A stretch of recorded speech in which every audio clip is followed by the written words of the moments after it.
Whitney from EcoVeganGallop.com here with a delicious recipe that is perfect for the holidays and for any of the cold seasons. This is something that you could have as a snack, as an hors d'oeuvre at a party. Really fun and easy to make. I also have a special guest star with me today to help me make this, and that is Jason Wrobel. Jason has his own channel on YouTube and is an incredible chef. If you don't know him yet, you're really missing out. He actually is the one that came up with this recipe, so I can't really take any credit for it. Well, slightly. I guess we kind of. It was a collaborative effort. Did I input a little bit? This deliciousness was born out of our little Thanksgiving Friendsgiving celebration. Yeah, you should check out that video. Click on it up here, yeah, and click right here to check out the Thanksgiving feast video. The highlight for me of that feast was the Kabocha squash, and then we decided we wanted to turn this into a dip to use with Way Better's delicious sweet potato chips. Honestly, my favorite chip right now. Seriously, the flavor is just a touch of sweetness. The mouthfeel just got like this crisp, like the snappage. You know, that really satisfying crunch. But we're gonna make them even better, way better, by putting them in this delicious little squash dip topping, whatever you want to call it. What are we calling this? I think we're calling this, it's not necessarily a dip. I think it's more of like it's an hors dip. An hors d'oeuvre meets dip, an hors dip. I like that. Yes. I like that. Okay, cool. Well, let's get started. We jumped ahead a little bit and cut up the squash. You can use Kabocha squash, but we didn't have any in our area, so we are using, what are these called? These are just little baby pan squashes. In flavor-wise, very, very similar to a kabocha. They're just tinier than a kabocha squash. You could use 2 small baby pan squashes or 1 giant bulbous gargantuan kabocha. You'll get the same amount. They could be delicious on their own. You could cook them with a little bit of water in the oven, but we're gonna make them ultra delicious with one of our favorite ingredients. It's coconut oil from OGO. Yeah. So good. Coconut oil is a phenomenal oil, as you know, because it has a high smoke point. So if you're baking, you're roasting, you're grilling, coconut oil holds its integrity and doesn't turn rancid at high heat cooking. So that's why it's one of my favorite oils in the world. Now the trick, Whitney, is you have to make sure that the coconut oil is warm and melty. But right? that's not too hard because coconut oil melts so fast. A lot of times when we're cooking, if we're already doing something on the stove, you could just actually put the jar of the coconut oil on the stove. It starts to melt a little bit on the bottom and the sides and stuff. But we hadn't done that today, so what are we gonna do instead? Take your 2 tablespoons of coconut oil and then put it just over a low heat. In fact, if you have a range top, you can just put the bowl right on top like so. And as the heat is conducted through the bottom of the bowl, the coconut oil will start nicely melting in an even fashion. I think the next step is going to be, now that our coconut oil is melty, all nice and warm and melty, is to chop some of the sage and rosemary and get that ready. A lot of herbs are very detoxifying. They're very good at boosting your immunity as well. And especially during the season when people get colds, they get flus, maybe your immunity might be dipping a little bit. Things like sage, thyme, rosemary are just great immune boosters. So fresh herbs, I think always choose fresh herbs over dried herbs. Yeah, and you can get them all over. These are organic herbs. We got them from a local natural market. You can grow them too. Absolutely. In your windowsill, even if you live in a small apartment, herbs are always a nice thing to grow. And that's a fun sense of satisfaction. When you're growing your own food and you know exactly where it came from, you know exactly what's in the soil, and you're going out to your garden and picking it yourself. That's an awesome feeling. Plus you save money. Put your palm on the top of the blade and you just go across like that. That's the fan motion. That's a good way to mince herbs, get like really small cuts whenever you're doing fresh herbs, is the fan motion here. Super easy, super safe technique too.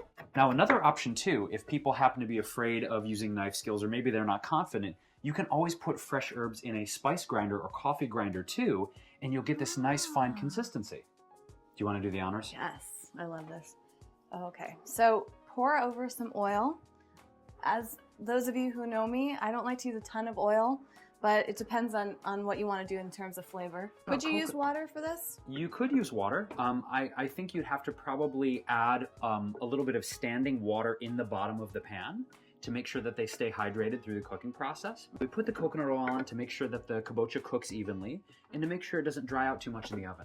Okay, so next, this is one of my favorite parts, is just taking like a big clump of the herbs and just sprinkling them over. Can't go wrong here. Nice technique. Yeah. It looks so pretty. And the smells, right? Oh. Smells so good. This is the ingredient that you're gonna get a little, it's kind of dangerous to keep in your kitchen because it's just so good. And again, another thing, I'm not a big salt person either. I rarely use salt, but I make a major exception for white truffle salt. Let's just say this. If you guys put it on root vegetables, mashed potatoes, mac and cheese, like the amazing mac and cheese recipe Whitney made here a little while ago on her channel, like this goes great on any savory dish. It's a little on the expensive side, right? Truffle salt typically? It is, but here's the thing. Since this is an infusion of white truffle mushrooms and sea salt, you're getting a lot of minerals. It's super potent, so you don't need to use that much. You could put just regular Himalayan sea salt on there if you want, but if you really want this to be like Kapow. Yeah.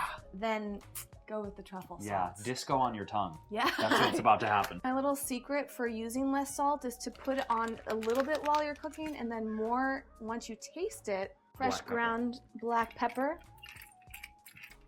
Again, you're just gonna eyeball it. All right, I'm gonna put this in the oven. Ready? Let's do this. So the oven is on 375, right?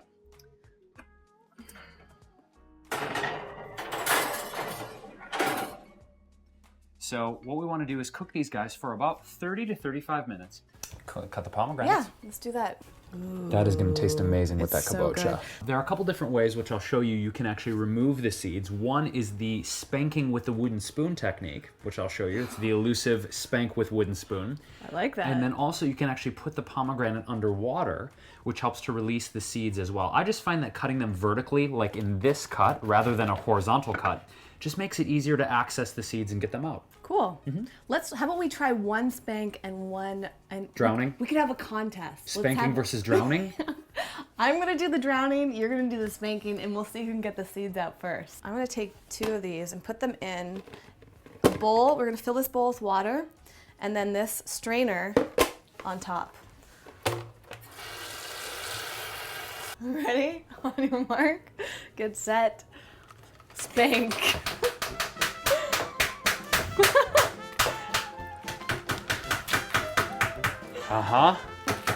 Spanking. How's the spanking going? Spanking as well. Spankification is in progress. And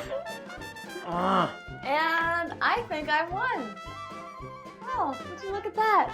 Would you just look at it? This is cool, right? It's a lot less. Look how messy. You made a massive mess. This is a much cleaner way of doing the pomegranates because they're immersed in the water, and what's cool is all the little pieces float up. It's a smart way to do it. While your squash is in the oven, while you're waiting for it to cook, it's gonna take a little bit of time. We're going to plate the Way Better snacks. We're going to lay these out nice and pretty. That one looks like the state of Ohio. Ohioans, you too will love Way Better snacks. It's been 30 minutes. We're gonna take it out. We're gonna do the fork test and see how this squash is cooking. It smells incredible right now. Oh, wait till you smell this. This is like my favorite part. Look at that. Okay, this looks amazing. So what you want to do is make sure you've got some kind of, barrier between the countertop and these, because they're going to be very hot on the bottom. And of course, now we have to do the fork test. So Whitney, do you want to do the honors? Try that guy right there. This see if guy he goes right through. Yeah. Okay. Oh, see. yeah. Good? Yeah. That's see. good? So when you notice, when you push it through, it comes out really clean. It comes out, see, really easily. It goes straight down to the bottom. So at this point, we're ready to make our hors dip. Yep. Now, you can rock a food processor, or if you've got a blender like a Blendtec or a Vitamix and you have an attachment that's able to pulverize things, you can actually just put the squash right in there. So you don't even have to peel the outside. No, in fact, with a lot of root vegetables like kabocha or a baby pan squash like this, there's actually a ton of trace minerals in the skin. So just make sure you wash it first, and you get all the benefits of those minerals and vitamins when you eat the skin too. It's nice and soft too. Mm-hmm. You might want to save yourself a few pieces just to enjoy them by themselves. It's that flavorful. Or you can put it all in. We're going to add in some chestnuts next. I am obsessed and in love with chestnuts. This is one of my favorite things this time of year. I like to get the organic chestnuts and crack them and bake them myself, roast them. but they're very expensive. They tend to be around $10 to $11 a pound. Yeah. So you can also get them jarred and pre-roasted. To about 2.5 cups of squash, we're gonna add a half cup of our roasted chestnuts. Perfect. Yum. And chestnuts have a very mellow flavor, so it's not going to overpower the squash at all, but it does give it a nice texture. Now that everything's in there, what you want to make sure is you're going to blend it on a high speed. We're going for like a puree type consistency here.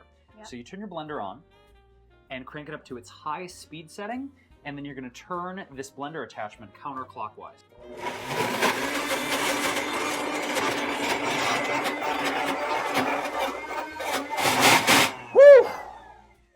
30 seconds later, you got hors dip. Wow. Okay. That is so good. That is so good. If you had smell-o-vision on the other end of this lens, you would be so happy right now. And the texture of it, the creaminess. I think these are going to go amazing on those chips, wow, don't you? This is going to be so good. You're going to wow people. If you have to serve this at a party. You really do. So it's a little thick, so you're going to have to kind of spoon it on, but this way. Nice technique, yeah. Whitney. Nice technique. Well, thank you. I like the thickness because then it stays on there. It's not sliding off. I feel like we need some like holiday music on or something. I can sing. Yeah? What are you gonna sing? Let's see. What's your favorite holiday song? Oh, my favorite. Chestnuts roasting on an open fire. Jack Frost nipping at your toes. Toes or nose? Nose. Yuletide carols sung by a choir everybody knows. Something blah blah blah and some mistletoe. It's here to make the season bright. Although it's been said many times, many ways. Merry Christmas, or Hanukkah or Kwanzaa, or whatever your denomination is, to you. Good, I like that. We're gonna put some pomegranates on there. We have to kind of press them in because it's not that sticky. So make sure your hands are nice and clean for this part. Oh yeah, look at that though. Beautiful. It's beautiful. They're just like cradled in there. They're just nesting up there for the winter, hibernating for the winter. We've done one beautiful plate. Wow. Should we try one? Ready? Uh-huh.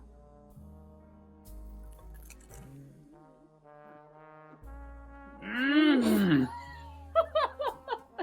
So good. There are so many textures and flavors going on here. This is a meal in itself.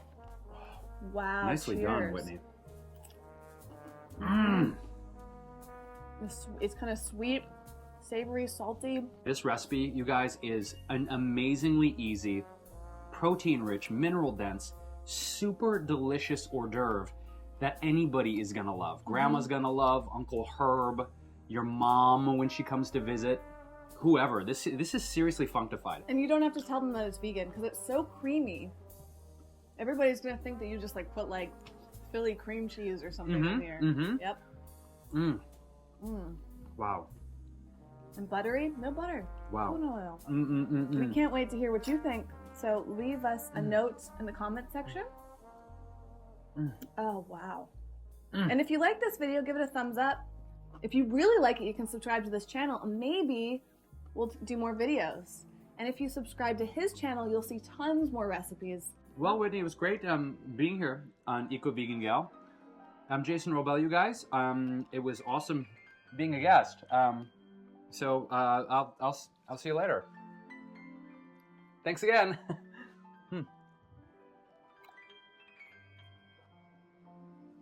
Well, guess I'm gonna have to make some more.